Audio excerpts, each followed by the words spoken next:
इस वीडियो में हम लोग तीनों लासो टूल सिलेक्शन यूज करेंगे और देखेंगे तीनों टूल करता क्या है। तो सबसे पहला फ्री हैंड टूल, तुम कुछ फ्रीली सेलेक्ट कर सकते हो लाइक इस तरह। अगर तुम्हारे पास पेन टेबलेट है तो काफी अच्छे से सेलेक्ट हो जाएगा।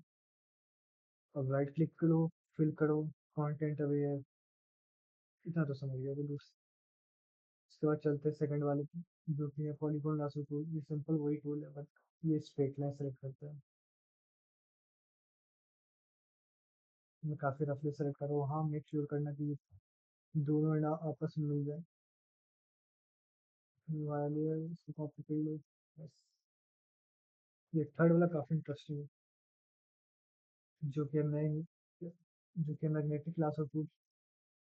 ये तुम्हारे पिक्सल ये तुम्हारे पिक्सेल्स को डिटेक्ट करता है और उसी सेम कलर का पिक्सेल्स को डिटेक्ट करके उस पे स्टिक करता है। तो देख सकते हो तुम्हें क्लियरली कर रहा है।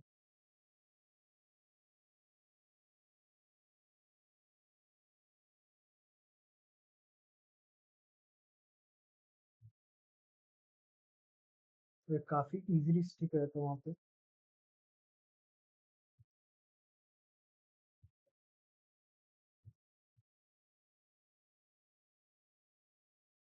देख सकते हो कितना क्लीन सिलेक्शन है इसका।